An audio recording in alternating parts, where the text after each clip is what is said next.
Welcome to FYI, the For-Your Innovation podcast. This show offers an intellectual discussion on technologically enabled disruption, because investing in innovation starts with understanding it. To learn more, visit ark-invest.com. ARK Invest is a registered investment advisor focused on investing in disruptive innovation. This podcast is for informational purposes only and should not be relied upon as a basis for investment decisions. It does not constitute, either explicitly or implicitly, any provision of services or products by ARK. All statements made regarding companies or securities are strictly beliefs and points of view held by ARK or podcast guests, and are not endorsements or recommendations by ARK to buy, sell, or hold any security. Clients of ARK Investment Management may maintain positions in the securities discussed in this podcast. Hello, everyone, and welcome to another episode of FYI. I'm Nicholas Gruss. I'm an associate portfolio manager here at ARK, and today I'm joined by two co-hosts, Angie Dalton, an advisor to ARK and CEO and founder of Signum Growth, and ARK's very own Andrew Kim. Our guest today is Joe Ference, is the CEO and founder at GameFam, the leading metaverse media company for Gen Z and Alpha communities. Joe, can you give us a bit more on your background and tell us a bit more on what GameFam is doing? Yes. Thank you for having me on the podcast. So my background is I've been working in the pop culture and gaming space for my entire career, so a little over 20 years now. I started my career as a graphic designer on sports licensed t-shirts and posters. I went back to business school, interned at Disney, postgraduate internship at Nintendo, 2 years at Ubisoft, 3 years at Mattel, and I've been in the startup world for almost 10 years now. So after leaving Mattel, where I was full-time, I went to work on a Star Wars kids game, and then I worked on Subway Surfers, which is the world's most downloaded mobile game of all time, according to them, for a year as a consultant. And then I went back to Mattel and was consulting on Hot Wheels video games, which, believe it or not, at the time had very little going on. And over 5 years, we put Hot Wheels into 20 games, including two Microsoft Forza expansion packs, EA's Need for Speed, Epic's Rocket League franchise. And it was during those years that I became aware of what we now call the metaverse. We used to call it UGC gaming, but the metaverse sounds a lot cooler. So I'm glad that's what we call it now. And I started tracking the platform Roblox actually back in 2016 as a trend that I found interesting through some of the consulting work that I was doing at Mattel. And as Roblox took off, and I was at a place in my career where I wanted to try starting my own video game company based on the work I'd been doing in the startup world, I said, I think this is going to be the next big video game platform, and it's going to need professional caliber publishing support, right? So professionalized approach to live services, what content is coming out next, how are we monetizing that content, how are we training staff and building long-term careers in this space, and how are we working with brands in this space, both from an IP perspective and from an advertising and media perspective. We started the company knowing that we were going to generate a huge amount of media traffic. You know, we had 25 players in our first game. I just checked our dashboards before our call. It's a Monday morning here. We have 110,000 players in our games across Roblox and Fortnite right now. We felt very confident that these 3D worlds were going to become a place where brands would be able to very effectively and seamlessly integrate. And we started building an ad tech platform years ago to accommodate that. And so where we find ourselves now is we are kind of the leading company, both in terms of professionalized approach to the ecosystem, in terms of the scale that we've generated, in terms of the IP games that we've released. 3 of the top 10 all-time brand games come from GameFam on Roblox. 3 of the top 5 all-time concerts, official Roblox virtual concerts come from GameFam. And we have sold in the most advertising probably of any company on the platform. So we're really at that intersection of the IP and the brand world and this emerging metaverse space that is where Gen Z and Gen Alpha are chilling all day. That's the role that we're playing, and that's the mission that we're on here at the company. Amazing. And you've worked in, various different roles and categories within gaming. What are some lessons you've learned and tried to apply to the Roblox ecosystem from your prior work in, mobile or AAA, or what you've observed just working with brands? What do you think is working well within Roblox, and how do you see this kind of shaping the future for this UGC platform? So I think that when I look at our core competencies as a company, they were developed before we started the company, right? From the kind of veteran leadership cohort here at the company of myself, our chief business officer, our VPs, our directors, right? Everyone here has a gaming, media, or global IP background, or a combination of those, like myself. So I think we've developed our core competencies in parallel as this metaverse segment has kind of exploded over the past few years, but they're all based on things that we've been doing for years, or for some of us even decades before starting and joining the company. And those things are, one, live operations, right? So live services. These games, as I think anyone who tracks the industry knows, whether you're talking about Candy Crush or the new, super hit Royal Match, or Pokemon Go, or Rocket League, or even Madden now, these games are live services. They're always on entertainment platforms. And that requires a totally different discipline in terms of product development and tech and creative than traditional, boxed or, pay to download video games have. So we're very strong at that live services layer. And that means that we're shipping content across 10 games every week. And that content also comes along with the marketing and the measurement, right? So we call it like plan, promote, analyze. That's our live services core competency that we've been doing. Some of our games, like Twilight Daycare, which just crossed the 2 billion visits threshold, has over 10,000 people playing it right now. That game is going to turn 3 years old in the next month. So that's a game that's been running ongoing for 3 years with millions of users every day, every week, every month. So that's number one, live services. Number two is production, original productions. As I said, 3 of the top 10 branded games of all time, Sonic number 1, Barbie number 6, Hot Wheels number 10, were developed out of our own studios here at GameFam. 3 of the top 5 rated user concerts, including number 1, the Sweetie Super Bowl concert, which just won a Clio. This was a collaboration between Warner Music Group, the NFL, and a title sponsor, and we'll talk more about that, Intuit, and GameFam's internal studios developed that product. It's the number 1 user-rated concert of all time on Roblox. Won a Clio, is nominated for 2 Webbies right now. So we produce the absolute best work in the field consistently, from a production values, playability, charm factor, polish. And that's something that global brands and global IPs need to be relevant in the space. So our third competency flows right from that, which is brand partnerships. We know how to work with the very best global IPs in the world, whether that's Sonic, Barbie. We have a game based on My Hero Academia, which is one of the world's most popular and important animes right now, which makes it one of the world's most popular and important IPs, period, in today's global entertainment economy. We know how to develop, we know how to run through approvals, we know how to onboard these partners into this new medium and get them to understand it.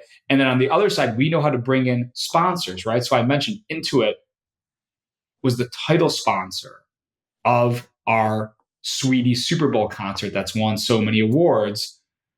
We have built an advertising network and a suite of advertising products that we are outselling to global brands all day. And the demand to be on Roblox and to be on Fortnite for these brands is huge. Gen Z gamers are spending on average 130 minutes per day on Roblox. That's more than TikTok, which I believe is 112 or so. That's more than YouTube. It's, far more than Netflix or any of these other platforms. So gaming is where today's most relevant and vital consumer demographics are spending their time. So of course, if you're a brand and you want to maintain maximum relevancy, you want to build engagement, you need to be on these platforms. So while a lot of agencies have popped up over the last few years, say, hey, we'll make you a game. We'll make you a game for your fashion brand. These brands, they don't do well with standalone games. We've built a network where we can deliver campaigns. And I can give you, more examples as we go, but it's been a humongous business for us and one that we planned from the outset and we're now executing on. Mm-hmm. I think it is interesting your point on the live ops front, right? And that the UGC platforms are encouraging, I guess, developers to push out like MVPs, right? And then see what's working. And then you will push out additional content as time goes on the experiences that are working for you, right? And you're seeing that across the board, across different entertainment formats, like even like music artists on TikTok, they're posting like a 30-second clip, a preview of what they're singing. And then if it goes viral, then they produce the whole thing.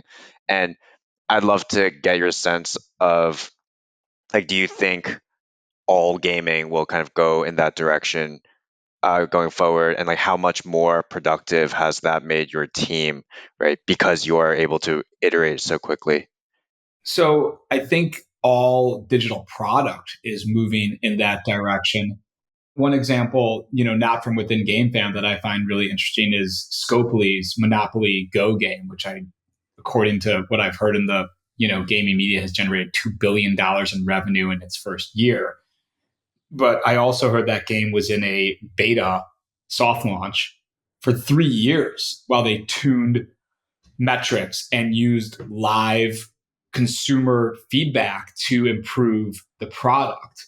And I think whether you're making a website or a video game or even, film content, like that idea of, is it going to engage? The attention economy that has been birthed by, in my opinion, a combination of TikTok and Roblox is just so demanding. There's no room for things that don't immediately delight and entertain audiences. And so for us, when we're launching original games, like for example, Sonic, we had that game in a soft launch for, a month. And during that time, we were able to improve metrics significantly, leading to the biggest launch in Roblox history at the time. And that's an organic launch, right? We got up to 275,000 concurrent users just in Sonic alone in its first week. You can't buy that on Roblox. That actually comes from the algorithm recognizing superior KPIs to the platform's benchmarks. So we did that with Barbie as well, and it worked amazingly in Barbie. Barbie, peaked at 65,000 concurrent users. It's got, probably 7,000 people playing it right now, 6 months after it came out. So that process works. And then on a week-by-week basis, we are measuring every new update we ship. And when we find a best practice, for example, on SpongeBob, we hit an all-time high in revenue per user just this last weekend. When I say all-time high, I mean portfolio, historical, all-time non-holiday high in revenue per daily active user. Well, I know what we did to get it. It was a new tactic, and we are now going to roll that out across the whole portfolio. So I think the portfolio approach when it comes to growth, we've had 4 years of ongoing growth at the company in what I would consider probably the most competitive consumer market in the world. We have been able to consistently raise revenue per user, and we're consistently monetizing through advertising more and more. And the reason why is because we built a portfolio. And the reason we built a portfolio is because we knew that there was strength in numbers on these user-generated metaverse content platforms. It's pretty interesting to see how many times you've been a pioneer in this kind of experimentation, as you referenced. I want to go back to Twilight Daycare because you also were a pioneer in doing scripted comedy with the animation studio. I think, was it called Wind, Sun, Sky Animation? That's it, Wind, Sun, Sky. And Yep. I'd love to ask you about that because you referenced the 2 billion. Do you think that the scripted comedy drove that, or did you do the scripted show after you saw the engagement? And do you see that as kind of a future for GameFam entering scripted? Yeah, I mean, Wind, Sun, Sky is a phenomenal studio, and they are extremely focused on figuring out what's the next wave of entertainment coming. And so obviously we're living in the midst of the streaming era and the streaming wars, right, across media right now. And what comes after that? Where are things going? Where is there blue oceans? And I think Wind, Sun, Sky has identified that IP that is born out of Roblox and other metaverse platforms could be the next wave of super IPs. And we agree. We've always thought this as well. So what happened was, Twilight Daycare, the history of that franchise is really interesting. It was made by a individual, and it came out, and as it happens every day on Roblox, out of nowhere, it found this huge audience because it brought something totally new and unexpected, which is when you have user-generated content, that's what happens, right? Those of us at bigger companies, the GameFams, and of course, if you go up the next scale, the major global publishers, they want to focus on things that always have a history, a track record of working and of scaling from a genre and creativity perspective. But individual creators around the world, they're not worried about that. They just want to make something that they think is going to be fulfilling for them to make. And if it makes money, great. And if it doesn't make money, they had a great time making it, right? They're working from pure passion. So that's where Twilight came from. And as soon as it came out, we connected with the creator, and he had this huge hit on his hands, and he was really a thoughtful guy. And he said, I don't know what to do from here. And we said, well, that's great, because we do. That's kind of our thesis for why we started the company, right? Is that there's going to be games that pop off, and we're going to be able to manage the live operations layer of that game better than someone who's never done or heard of live operations before, which I think is a pretty reasonable thesis, and has proven to be true. So we started working with the creator on it, and the game grew and grew and became a ongoing top 25, top 50 game on Roblox, as I said, for going on 3 years now. And Wind, Sun, Sky, we were introduced to them through our partners at Creative Artists Agency, and they said, do you have any IPs you think would be a good show? And I said, I think Twilight Daycare makes a lot of sense. It's a world that you can set stories in, and we worked with Roblox to premiere each episode in the game itself. So we built a movie theater in the game. We premiere the episodes in the game. They get hundreds of thousands of full completions every time we do it. Players rush in to check out the new content. We got a toy line from another partner based on this as well that's had global distribution for the past few years. So this is exactly, I think, what the dream of these platforms has been, that an individual person can make something special, and then working with other people can turn that into a long-term value creation engine. And that's exactly the story of Twilight Daycare. It is fascinating to hear that story. I want to take a step back and just talk about the landscape more broadly. We've touched on Roblox. There is another very large platform pushing aggressively into UGC, namely being Fortnite.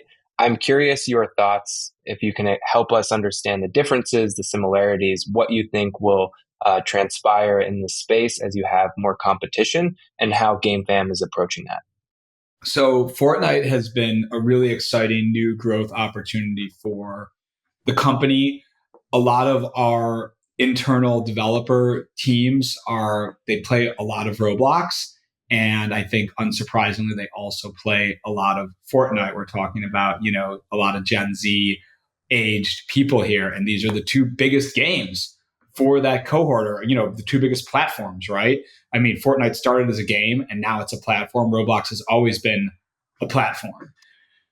And so we started experimenting with some Fortnite content a couple of years ago now. We brought in someone who was very experienced creating Fortnite content and started to let a few of our developers work on some innovation projects around it. And we've had two pretty substantial hits on Fortnite so far. One was called Dead Pines, and it was a zombie survival game when the zombies were released into the Fortnite ecosystem as a piece of tech from Epic. Oh, now we can use zombies, right? And they had some prefabricated tech that made them, attack players, and they're great.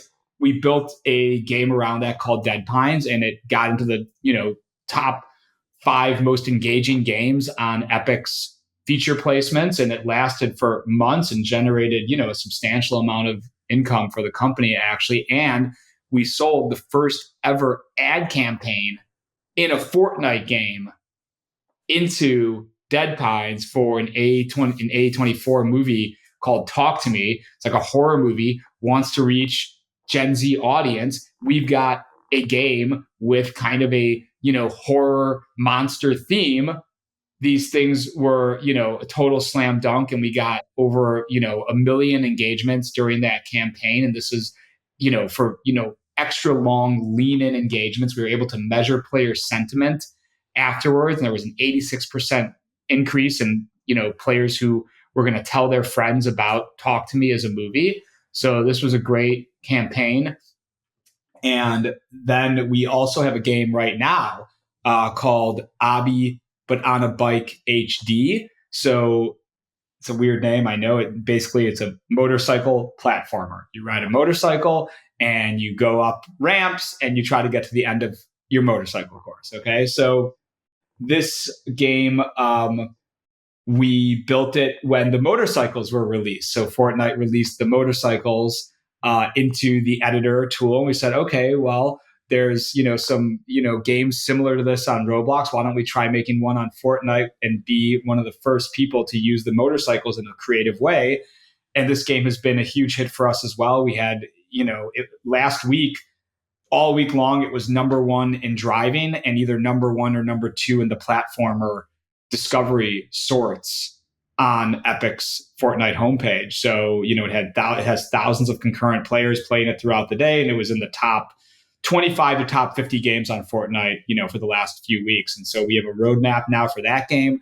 Advertisers love this game because it's not shooting, right? And shooting games are great. We have nothing against shooting games at GameFam, but for some advertisers, shooting games aren't the right fit for their brand. So, for example, there's a, animated theatrical brand we've been talking to that thinks, Obby But on a Bike HD on Fortnite is the perfect place to reach the audience that they're trying to promote their film to. So we're talking to them about bringing them into another ad campaign on Fortnite. So continue to try to break new ground all the time here. Joe, I'm curious, without revealing any of GameFam's secret sauce, are there similarities and learnings and lessons from Roblox that you've brought over to Fortnite, and certain tactics and user preferences that translate from Roblox to Fortnite? Generally, yes, and specifically, probably not yet. Generally, I think that, that TikTok, Roblox, Fortnite mindset towards content creation, that's a soft discipline that we have in our production org. And that is why we have been able to develop 2 successful Fortnite games, because of that production discipline of understanding what players on these platforms are looking for, right? And it's very different than, if you take a game I have very high regard for, like God of War, for example, from, Santa Monica Studios. Like, that game would blow everyone's mind when it came out on a Roblox or a Fortnite, because everyone's like, oh my God, look at these cutscenes, look at these production values. And a week later, it would have no players. because that's not what players want currently on these platforms. They want a very different vibe. I always say it's like you could put Saturday Night Live on after Sports Center and no one would watch Saturday Night Live because people aren't coming to ESPN to watch sketch comedy. Even if it's the best sketch comedy out there, no one's coming to ESPN to watch it. They're going to be like, what the heck is this? And turn the channel. So there's a vibe on these platforms. We are experts in that vibe and that translates. But on a tactical basis, Fortnite just doesn't have, there's so much functionality. There's so many things we do on Roblox that are so important for maintaining a competitive edge in the algorithm, right? And those things just don't exist on Fortnite. We can't even measure individual player data. Like we can't see how many players complete XYZ quest or anything like that yet on Fortnite. So there's a lot more intuition necessary right now on Fortnite, and Roblox is currently a lot more data driven. Do you think that the payout structures over time will evolve? I mean, we saw Disney, we saw Lego. It sounds like for creators, at least, there are going to be more ways potentially to monetize by doing, licensing deals. You have a background in all of this. You worked at Disney. What do you think about how these might diverge, or will they kind of travel in the same path? Well, I think that right now the payout systems on both platforms are still in their very early days. And the information is pretty publicly available. If you look at the top earning games on both platforms, you would see that the revenue would not be very meaningful to a corporate IP entity, which is why we are continuing to guide our brand and IP partners towards looking at these platforms first and foremost as extremely important relevancy statements, and secondarily, emerging revenue opportunities. And I think that what Disney and Lego are doing is really smart, where they're saying, hey, we're not necessarily going to depend on one game the way they would in other platforms to be their revenue, engine. They're going to look at building kind of a overlay where users can use those assets in a brand safe way. And then how they negotiate that with Epic, though, in terms of the payouts there, I have no current insight into that. But it will be great from a volume standpoint. If you look at Lego on Fortnite right now, I mean, there's already tons of Lego games. There's tons more coming. And the Lego Fortnite flagship product is a masterpiece and one of the top 5 most used experiences on Fortnite all day, every day. So that's been a huge win, I think, for Lego, for the Lego company, the Lego group. Yeah. Joe, what are some of the misunderstandings brands still have about the space? You're working with them. You're in the trenches here. What exactly do they still not understand about the power of UGC platforms like Roblox and Fortnite? I think that the biggest misunderstanding right now, and this is pretty, like if you were to do like kind of like Family Feud style list of the misunderstandings here, this one would be number 1 by a wide margin, is that every brand thinks it should have its own Roblox and Fortnite game.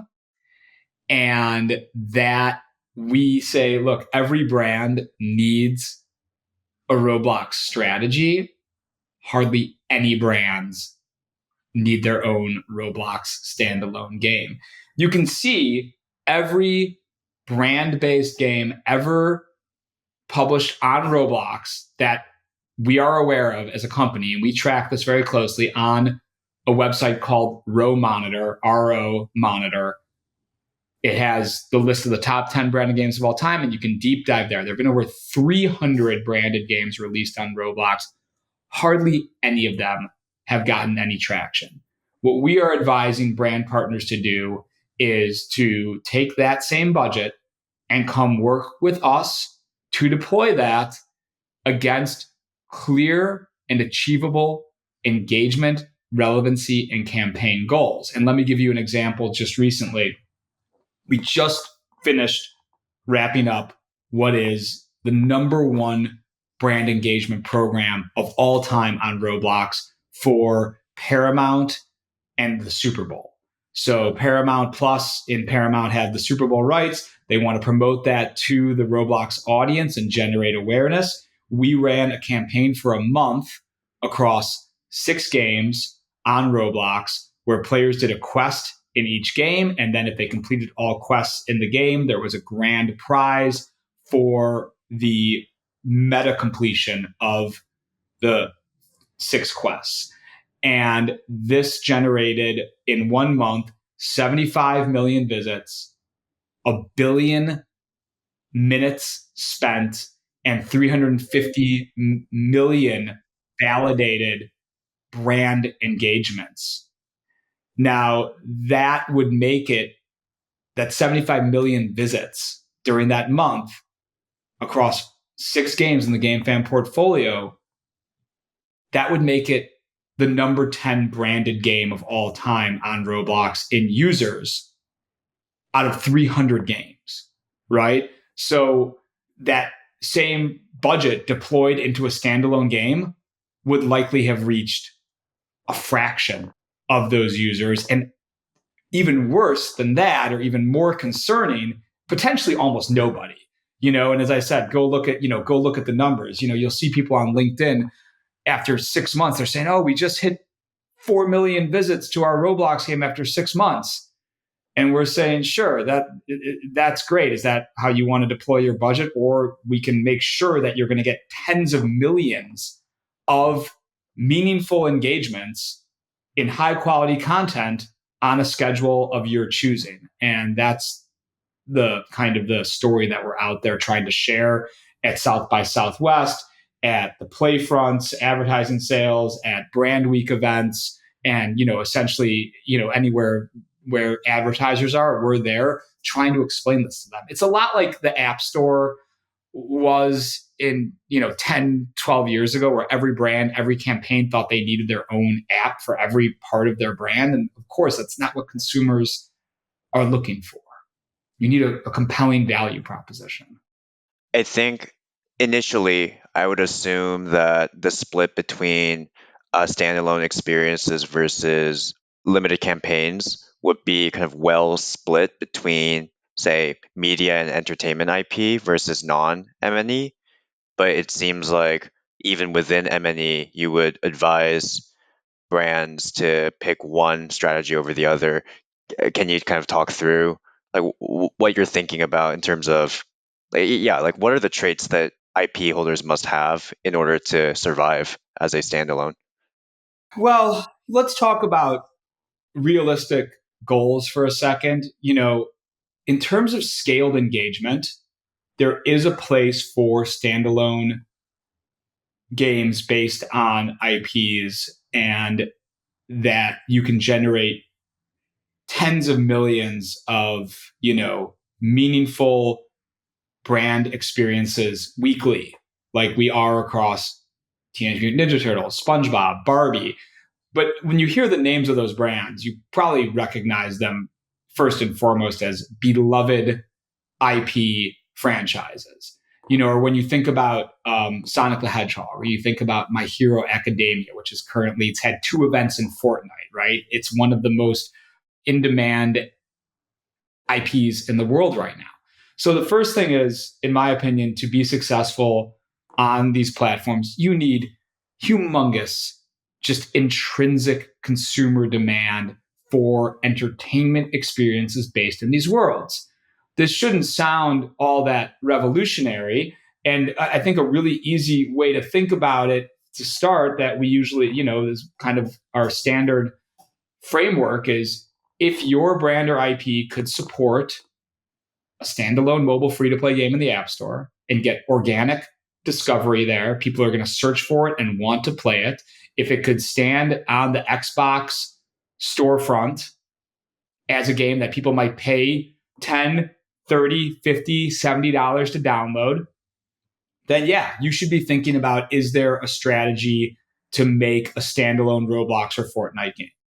And if not, why? What is the business case for that? And I think people, when they hear that, it makes sense, and they're able to shift their POV into a more strategic point of view, or a more strategic mindset, which is, what can I get from these platforms? I know we need to be here. I know these are really important, and what are goals that we could achieve? And people, we can refer them to Monitor, where they can see the data, right? It's out there, it's public. And I love that. And I love that we have built that, and that we are tracking that and adding to it every week as more and more branded experiences land from these smaller agencies and brands that want to experiment. So once you've validated, though, okay, yes, we could support SpongeBob. SpongeBob has supported many successful mobile and console games. Okay, then what is the business strategy for Roblox? Because when the number, if you're not a top 10 game on the Roblox platform, your game as a product is netting less than $10 million a year in revenue to the project, right? And that is a lot of money to a small startup like GameFam right now, but that's not a ton of money to a global IP company like Sega that has yearly revenue in the billions of dollars, right? So what are we looking to achieve, right? So one, self-sustaining relevancy, right? That continues to keep these IPs front and center, owning the conversation, right? Because if IP owners don't take control of their IPs on these platforms, bootleg developers will do it for them. And three, learning and experimentation for things that can either grow as the segment grows, or can eventually evolve into other pieces of the franchise. So there's a ton to be gained here. And we are, very selective. We were much more experimental earlier in the company. We're now very selective in terms of what IPs we will invest in or co-develop or license, because it needs to make sense for everyone. And we now know 5 years into this business at GameFam now. We just had our 5-year anniversary. Took us a while. Got to move down the learning curve. But now we know, and now we can share that. Joe, I want to kind of flip this conversation on its head a bit and talk about Roblox native IP. I think we're so early in the story of UGC, and this is really just starting to come along as this is going to be a major market. But you mentioned, and you gave an example of Twilight Daycare having its own toy line, its own show. How long do you think until we see these Roblox native brands extend beyond, fully beyond these UGC platforms with their own movies, TV shows that reach global audiences? Because there's a lot of nostalgia building up in the space, right? You mentioned the hours played in some of these experiences are in the billions, hundreds of millions. All of that is, goodwill to create beyond the Roblox ecosystem, because that's not where all of the attention of the users ends up being over the course of a day. And they would want to see those Roblox native experiences in, maybe a TV show or a movie. I'm watching the Fallout show on Amazon right now. That's gaming IP. I think gaming IP is having a moment in general. We've had blockbuster hits with Super Mario Brothers happening year after year. How long until Sonic? Yeah, Sonic, exactly. How long until you think it reverses and now you have Roblox IP extending beyond the platform? I just watched The Last of Us as well, and it was fantastic and, just a huge hit, right? And I think there's the Halo show on Paramount Plus, and so there's so much happening in terms of taking video game IP into more narrative-based mediums. And that's something that is so exciting. And we've only been waiting for it to really come to fruition for 40 years now, right? As an industry, but it's happening, right? We've kind of hit that moment, right? The singularity. has been occurring over the last few years, where we've seen multiple franchises make the leap extremely successfully, where there'd been attempts at it, right, for many years. The Five Nights at Freddy's movie actually, was another great example of that. And I think from Roblox, I think we are going to see Roblox IP jump off of Roblox. And I'd like to think it will land very successfully the first time out. But I also think that it's possible it'll take a few attempts to get it right, because the Roblox IPs are actually quite different than a lot of the video game IPs that have been made into film and TV properties. I think with Twilight Daycare, we did something really innovative. We shot the whole thing inside of the Roblox game. That was a really kind of edgy move. But I think Twilight Daycare eventually can and should have a fully rendered, series on Netflix or on YouTube Kids or on something like that. I think there's, and when I look at the IP landscape on Roblox, the question is like, what's the lift? How big is the lift to take an IP and make it into a story? With Last of Us or even Fallout, those are truly narrative-based games.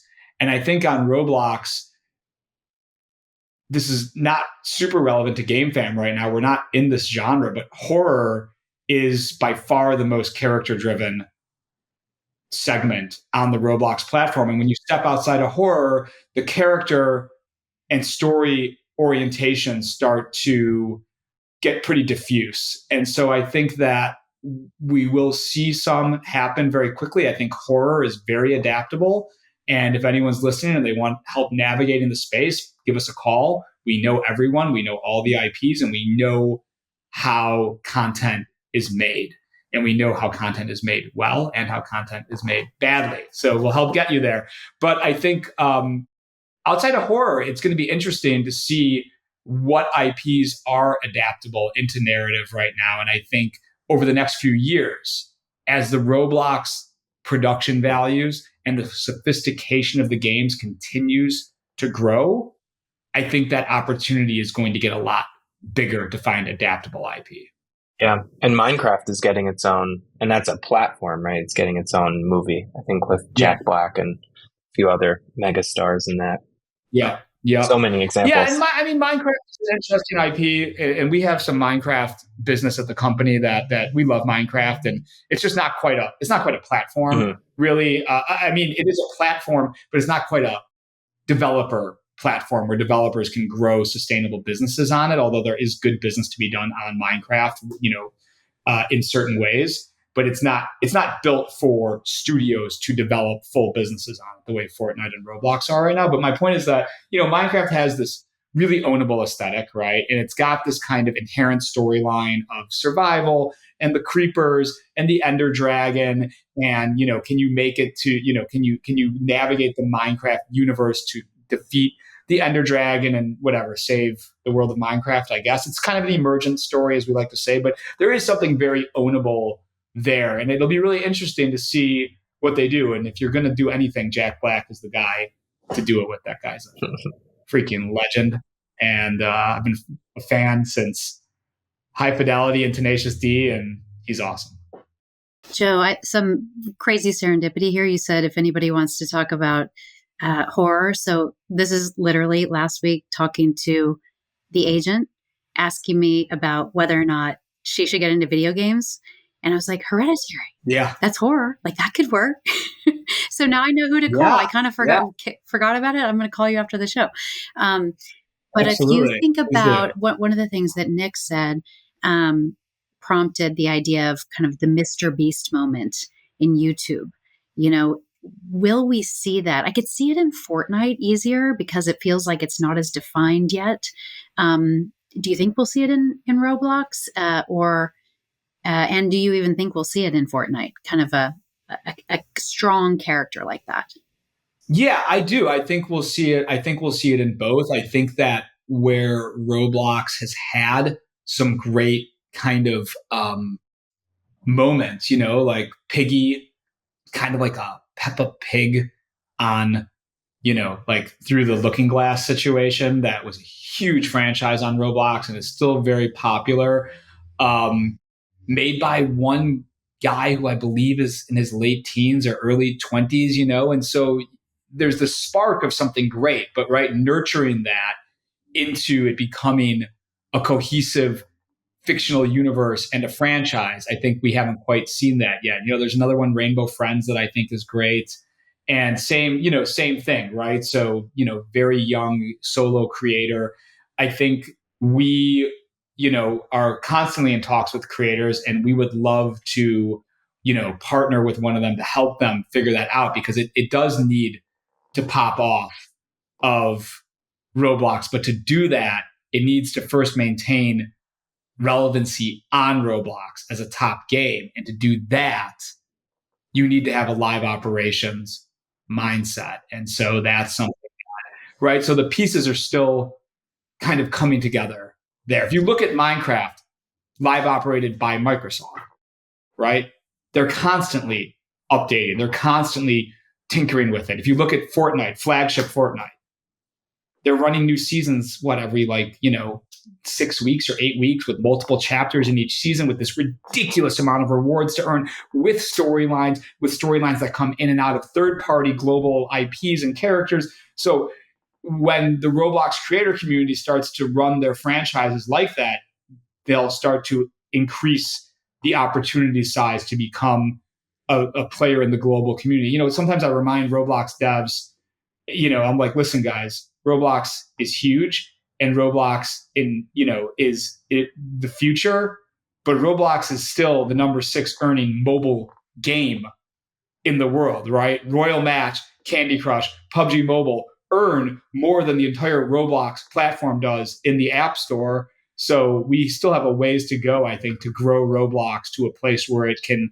if the whole platform has, similar earnings to one mobile game, I think that speaks to getting those IPs. We need to scale them up further. But as Roblox grows and continues to grow in users, as the revenue per user grows, as the sophistication of the games grows, it's kind of an inevitability in that regard. One thing I wanted to bring up when you mentioned horror and survival as genres that kind of encourage narrative building, it seems like a lot of it has to do with the developers being able to outsource the building of that lore to its fan base, right? I think with Five Nights at Freddy's, it was also a group of really intense people kind of building out conspiracy theories that shaped the movie. And this is kind of a maybe far-fetched pivot, but I'm just wondering if you could see that type of incentivizing to build lore on the end users can permeate through multiple genres with generative AI, in that you can seed with language models maybe a set of narratives right around your game, and it can kind of bolster or boost the contemplation process across the user base. And I don't know, or do you always need that sense of mystery that's so present in those two genres to kind of get people to talk in the first place? Well, I think that it's very interesting. I haven't thought about this, so I am enjoying the intellectual exercise here. But I think that generative AI could have a huge role to play in building out the official fictional universes. For example, if we had a IP here that we needed to build out the fictional universe for, I've been playing with Chat GPT for a lot, and I just consistently am floored by what this thing can do. I would have it just brainstorm a lot of different ideas, and then I would start to comb through those ideas and find the ones that I thought as a creator really popped off, that really excited me. And that can start to build out lore a lot quicker. I think that a lot of video game developers, historically, right, until I think, Naughty Dog and Sony Santa Monica and some of the indie games, some of the stuff out of Annapurna, the leap forward we've taken as an art form in storytelling has been recent, and it's been huge. But historically speaking, I believe games generally start with something you can kind of hold in your hand and that feels fun on a tactile and interactive basis. And then developers kind of chase that and they serve that, right? So if it feels good to shoot, okay, what are things we can shoot at? And that's not how storytelling in the narrative mediums works, right? That it's almost the opposite, right? Where you got to have the story first. The shooting needs to serve the story. Nobody's going to care what an action hero is shooting at if they don't first care about that action hero and their motivation and their arc. And so I think that a lot of indie creators don't have a strong training in the storytelling arts, and that generative AI can really help them a lot and help them build their worlds out and help them understand what is possible in their fictional universes. And that's really exciting. And I'm hearing a lot of stuff in the storytelling industry where generative AI is going to play a role. And I think it's really a really innovative space. Yeah, and I guess we focused on generative AI's implications on storytelling, but I guess even on the end user experience, I know at GDC people were talking about experimenting with plugging in language models into their Roblox experiences. And I mean, you're seeing those crazy engagement rates on character AI as well. I'm just wondering how you guys are thinking about kind of intelligent NPCs in your games and if Yeah. that presents a cool opportunity. Yeah, I mean, sorry, this is another tangent, but I've been telling Nick the whole time. I just think a Love Island experience on Roblox would be amazing from like a micro transaction monetization perspective, and just like having NPCs. Which is the one where they're like, oh no, that's too hot. Is that too hot to I don't handle? know, but it's like I all can't the remember. same I watched. thing, right? In that like you're interacting with some hot NPC and you're trying to woo them or something, with your nice clothes and nice accessories.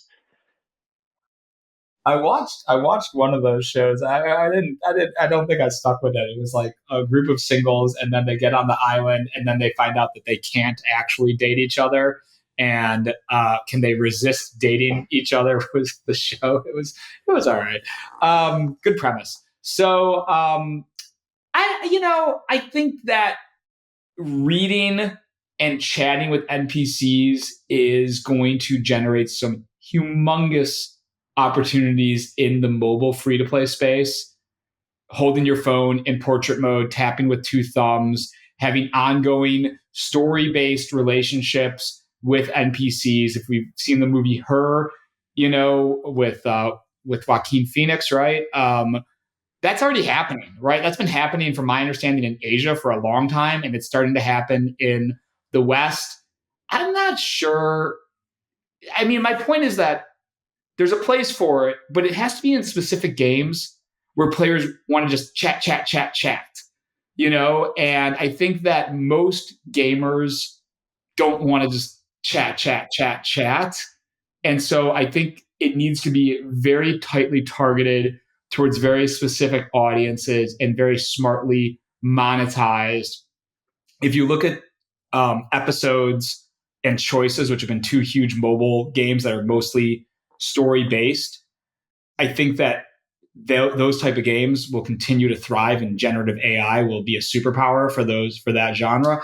On Roblox, someone's going to have a hit with a generative AI based game for sure. I don't know how big of a genre chatting with NPCs is going to be on Roblox, and because most players are playing on their phone and the ergonomics are a little challenging. You've got to like pull up the chat window, and then you got to chat, and you got to close the chat window, keep moving around the 3D space, and that's why I'm a little not as bullish on it on Roblox. Aren't you neglecting voice?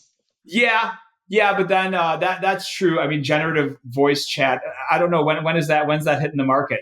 Like when are you going to have a voice based, satisfying voice based chat with an NPC? Because right now my phone still can't take dictation properly.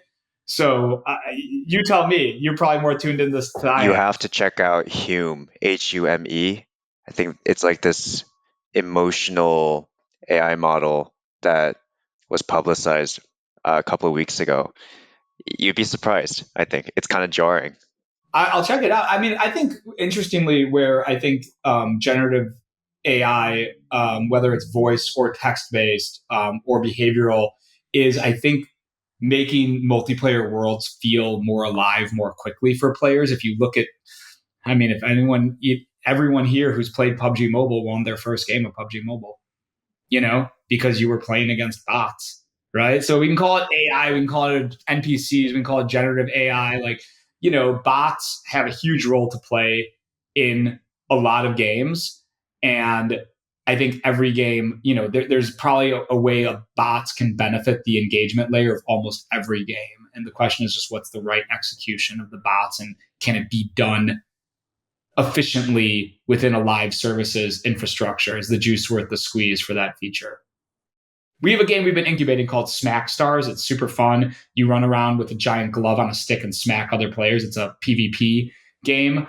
And we're like, should we add, generative, AI into that game to help fill out some of the servers and stuff?